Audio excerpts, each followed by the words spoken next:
అయితే ఏమవుతుంది, ఒక సైకలాజికల్ డాక్టర్ ఒక సైకలాజికల్ ట్రీట్మెంట్ ఒక పేషెంట్ పైన యూస్ చేస్తే, అది కూడా మిస్టీరియస్ ఎవర్ యూస్డ్ మెథడ్స్తో, మరి ఆ ట్రీట్మెంట్స్ అయిపోయాక రిజల్ట్ ఏంటి? Friends which was based on a true story. ఇదొక psychological and true mystery story. ఇక ఫ్రాన్స్ డిలే చేయకుండా లెట్స్ బిగిన్ ద మూవీని ఓపెన్ చేస్తే మనకు కనిపిస్తూ ఉంటుంది, అది 1904. ఆ టైంలో కొంతమంది కలిసి సబీనాని హాస్పిటల్ తీసుకువస్తూ ఉంటారు. సబీనా ఒక రష్యన్ అమ్మాయి. తనకు ఒక డిసీజ్ కూడా ఉంది, దాని పేరు హిస్టీరియా. దానివల్ల తన ఎమోషన్స్ని కంట్రోల్ చేసుకోలేకపోతుంది. తను యాంగ్జైటీ, కోపంగా, ప్రేమగా అండ్ నవ్వుకుంటూ అన్ని ఒకసారి బిహేవ్ చేస్తూ ఉంది ఒకటేలాగా, అండ్ ఒకటే టైంలో మొత్తం చేస్తూ ఉంది. ఇక అందుకే వాళ్ళ సొంత మామయ్య తనని హాస్పిటల్లో వేసింది ట్రీట్మెంట్ కోసం. ఇక నెక్స్ట్ సీన్లో మనకు కనిపిస్తూ ఉంటాడు కాల్ జంగ్. తను ఒక ట్రీట్మెంట్ యూస్ చేస్తూ ఉంటాడు సబీనా కోసం, దాని పేరు టాకింగ్ క్యూర్. ఇతను ఒక మంచి సైకలాజికల్ డాక్టర్. అంటే తన ఈ టాకింగ్ క్యూర్ మెథడ్ ద్వారా సబీనా యొక్క పాస్ట్ తనకి గుర్తు చేస్తూ ఉంటాడు. దీనివల్ల సబీనా యొక్క సబ్ కాన్షియస్ మైండ్ యాక్టివేట్ అవుతుందని అనుకుంటూ ఉంటాడు అతను. తన యొక్క మైండ్ని యాక్టివేట్ చేస్తూ తనకున్న వ్యాధిని, హిస్టీరియా అనే డిసీజ్ని కంట్రోల్ చేద్దాం అనుకుంటాడు డాక్టర్ కాల్ జంగ్. కానీ తన బాడీలో ఈ ట్రీట్మెంట్ వల్ల తన బాడీలో ఫీవర్ వస్తూ ఉంటుంది. అయితే ఈ ట్రీట్మెంట్ని మరో విధంగా ఎమోషనల్ రిలీఫ్ ట్రీట్మెంట్ అని కూడా అంటారు. అంటే ఈ ట్రీట్మెంట్ అయిపోయాక పేషెంట్ యొక్క బాడీలో కొన్ని చేంజెస్ కలుగుతూ ఉంటాయి, దానివల్ల తనకు రిలీఫ్ కలుగుతూ ఉంటుంది. ఇక దానివల్ల పేషెంట్ బాడీలో ఉన్న హిస్టీరియా వ్యాధి మెల్లమెల్లగా తగ్గుతూ కూడా వస్తుంది. అయితే ఈ మెథడ్ ఎవరిదో కాదు, సిగ్మెండ్ ఫ్రాయిడ్ అనే డాక్టర్ది. ఇది కేవలం థియరాటికల్ మెథడ్ మాత్రమే, అంటే ఎవరు యూజ్ చేయరు దీన్ని ఇంకా అప్రూవ్ కూడా చేయలేదు బయటికి. ఇక అందుకే ప్రపంచం మొత్తంలో డాక్టర్స్ అందరూ కేవలం షార్ట్ ట్రీట్మెంట్ వాడి వాళ్ళ పేషెంట్ని క్యూర్ చేస్తూ ఉంటారు.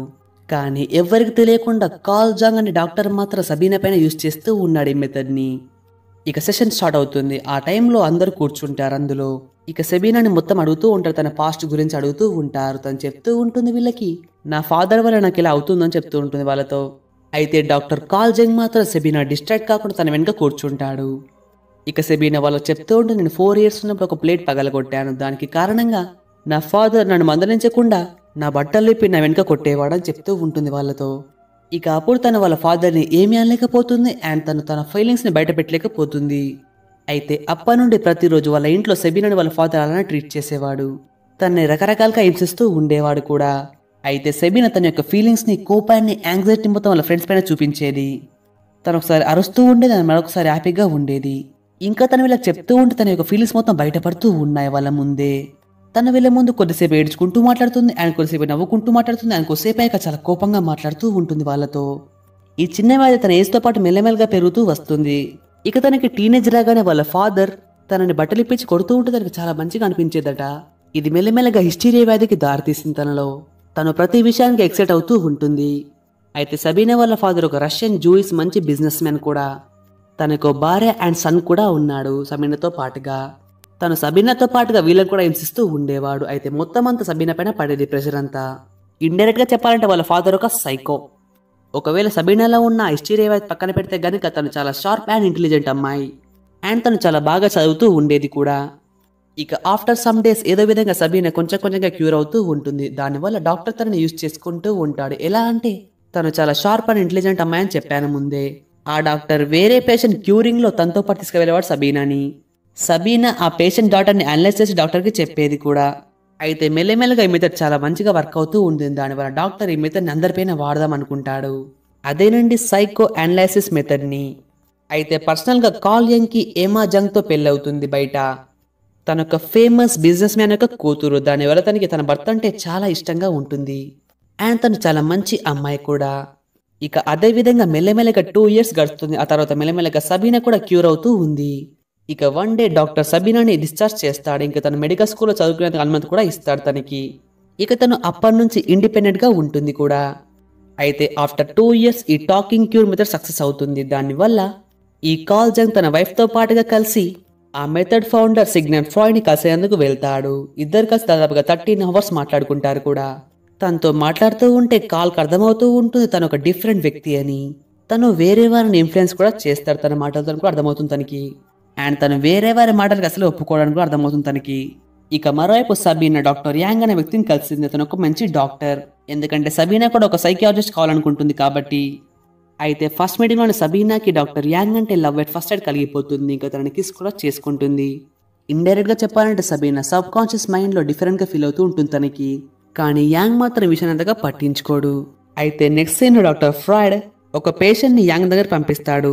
అయితే ఆ పేషెంట్ కూడా ఒక సైకియాలజిస్టే. ఆ పేషెంట్ పేరు డాక్టర్ ఓటో గ్రాస్. ఇక ఇద్దరు doctor Jung and doctor Gross మాట్లాడుకుంటూ ఉంటారు. అప్పుడు డాక్టర్ గ్రాస్ చెప్తూ ఉంటాడు యాంగ్కి, మనం పేషెంట్స్కి వాళ్ళు కోరుకున్నది ఇచ్చేయాలి, అప్పుడే వాళ్ళు 100% క్యూర్ అవుతారని చెప్తూ ఉంటాడు తను. ఇక వీళ్ళు మాట్లాడుకున్న తర్వాత నెక్స్ట్ సీన్లో మనకు కనిపిస్తూ ఉంటుంది డాక్టర్ యాంగ్ కలిసి సబీనాతో పాటుగా బెడ్ పైన పడుకొని ఉంటాడు. అంటే దీని అర్థం తను కూడా తనకి రిలాక్సేషన్ ఇస్తూ ఉన్నాడన్నమాట. తను కోరుకున్నది ఇచ్చేస్తూ ఉన్నాడు డాక్టర్ తనకి. అయితే సబీనాని వాళ్ళ నాన్నగారు చిన్నప్పుడు చాలా హింసించారు. తనని రకరకాలుగా టార్చర్ కూడా చేశారు వాళ్ళ నాన్నగారు తనని. అందుకే తన మైండ్లో ఎప్పుడు ఆ టార్చర్ తిరుగుతూ ఉంటే, అందుకే తను ఎప్పుడు ఇంటిమేట్ అయినా కూడా డాక్టర్తో తన బ్యాక్ సైడ్ కొట్టమని చెప్తూ ఉంటుంది డాక్టర్తో. ఎందుకంటే వాళ్ళ ఫాదర్ తనకు చిన్నప్పుడు అలానే చేశాడు కాబట్టి తనకు అదే గుర్తొస్తూ ఉంటుంది ఎప్పుడు కూడా.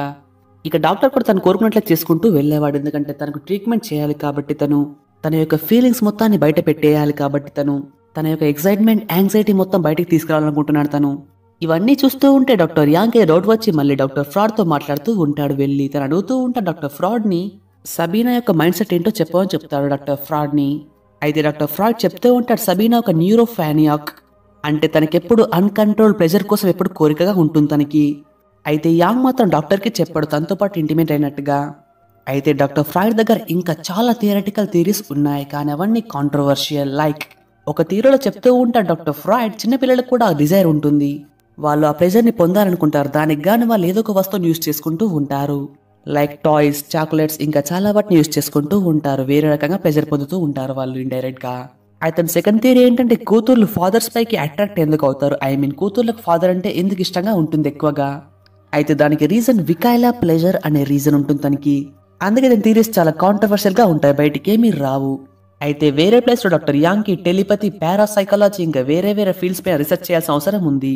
దానికి గాను డాక్టర్ యాంగ్ డాక్టర్ ఫ్రాడ్ ని హెల్పింగ్ కోసం అడుగుతాడు, కానీ డాక్టర్ ఫ్రాడ్ ఒప్పుకోడు.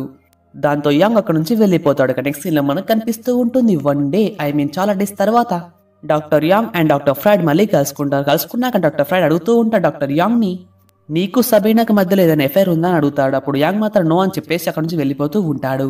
ఇక ఫ్రాడ్ అతని వెంటే వెళ్ళి మళ్ళీ బోట్లో కూర్చొని మాట్లాడుతూ ఉంటాడు యాంగ్ తో. వియన్నాంలో వాళ్ళు ఉండే ప్లేస్ లో చాలా రూమర్స్ స్ప్రెడ్ అవుతూ ఉన్నాయి. ఇంకా నాకు అననమస్ లెటర్ కూడా వచ్చింది, అందులో రాసి ఉంది నీకు సబీనాకి మధ్యలో రిలేషన్షిప్ ఉందని, అది కూడా ఫిజికల్ గా అని చెప్తాడు డాక్టర్ యాంగ్ తో. ఇది వినగానే డాక్టర్ యాంగ్ వెళ్ళి సబీనాతో బ్రేకప్ చేసుకుని అక్కడి నుంచి మళ్ళీ బయలుదేరుతూ ఉంటాడు మళ్ళీ ఇంటికి. ఇక దానివల్ల సబీనా మళ్ళీ మెంటల్ గా వీక్ అవుతూ ఉంటుంది, ఎందుకంటే సడన్ గా తన జీవితంలోంచి యాంగ్ వెళ్ళిపోయాడు కాబట్టి. అంటే ఇప్పుడు తనకి గైడెన్స్ అవసరం. తన గైడెన్స్ కోసం డాక్టర్ ఫ్రాయిడ్ లెటర్ రాస్తుంది. ఆ లెటర్ లో ఉంటుంది, ఇప్పుడు నాకు గైడెన్స్ అవసరం ఉంది, అది మీరే చేయగలరు. ఇంకా ఆ లెటర్ లో రాసి ఉంటుంది నేను డాక్టర్ యాంగ్ తో ఇంటిమేట్ కూడా అయిపోయానని. ఇదంతా చదివేశాక డాక్టర్ ఫ్రాయిడ్ వెంటనే డాక్టర్ యాంగ్ కి కాల్ చేస్తాడు. ఇంకా తనని అడుగుతూ ఉంటాడు ఇంటిమేషన్ గురించి. ఇది విన్నాక డాక్టర్ యాంగ్ మాత్రం మళ్ళీ నో అనే చెప్తూ ఉంటాడు. ఇంకా తను చెప్తూ ఉంటే తను నాకు మంచి ఫ్రెండ్ అని చెప్తాడు. ఇది మొత్తం డాక్టర్ ఫ్రాయిడ్ విన్నాక సబీనాకి మళ్ళీ రిప్లై ఇస్తా. తన రిప్లైలో రాస్తూ ఉంటాడు, నీకు నేను హెల్ప్ చేయను అండ్ నీకు అపాయింట్మెంట్ కూడా ఇవ్వను, ఎందుకంటే నీ విషయం డాక్టర్ యాంగ్ అసలు ఒప్పుకోవట్లేదని చెప్తాడు.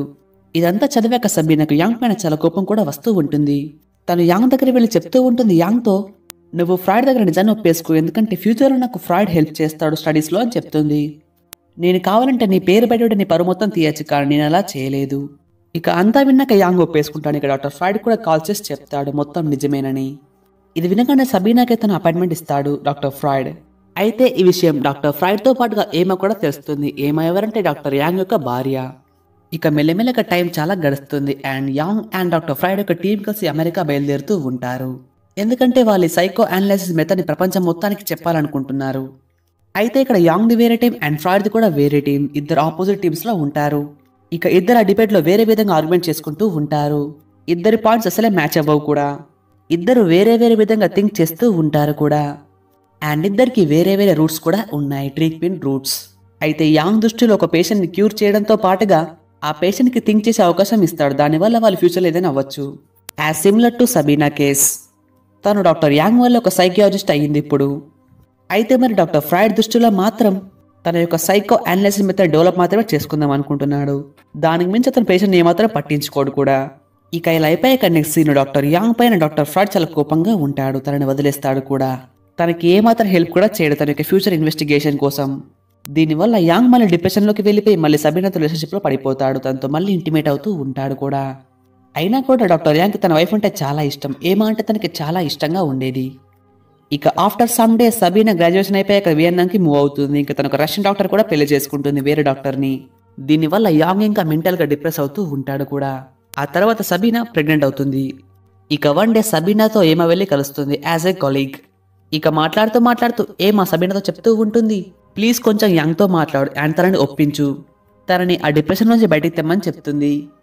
ఇక చెప్పాక తన అక్కడ నుంచి వెళ్ళిపోతుంది. ఇక తను వెళ్ళిపోయాక నెక్స్ట్ సీన్ మనకు కనిపిస్తూ ఉంటుంది సబీనా వెళ్ళి యాంగ్తో మాట్లాడుతూ ఉంది. తను చెప్తూ ఉంటుంది యాంగ్తో, నా కడుపులో పెరిగిన బిడ్డ నీ సంతానం మాత్రమే, నువ్వంటే నాకు చాలా ఇష్టం, ఎందుకంటే నువ్వు నన్ను నార్మల్గా మార్చావు కాబట్టి అని చెప్పి తన అక్కడ నుంచి ఏడ్చుకుంటూ వెళ్ళిపోతూ ఉంటుంది. ఇక మూవీ ఎండింగ్ లో మనకు చెప్తూ ఉంటారు ఆఫ్టర్ సమ్ ఇయర్స్ సబీనాని అండ్ తన ఇద్దరు కూతుర్ని వేరే వాళ్ళు చంపేశారు. వాళ్ళెవరో కాదు, నాజిస్ ఇన్ 1942. డాక్టర్ యాంగ్ మాత్రం ఆ తర్వాత ప్రపంచం మొత్తంలోని లీడింగ్ సైకాలజిస్ట్గా మారిపోయాడు. అతను చాలా బుక్స్ రాశాడు అబౌట్ సైకాలజీ. ఎనీవేస్ ఇన్ 1962 అతను కూడా చనిపోయాడు. అయితే ఆ మూవీలో ఉన్న ఇంకో డాక్టర్ ఫ్రాయిడ్ తన యొక్క కాంట్రవర్షియల్ సైకలాజికల్ ఫ్యాక్ట్స్ని అండ్ థీరీస్ని ఎవరు కూడా యాక్సెప్ట్ చేయలేదు. ఇతని థీరీస్ చాలా డేంజరస్గా ఉంటాయి, వాటిని మనం డేంజరస్ మెథడ్ అని కూడా పిలుస్తూ ఉంటాం.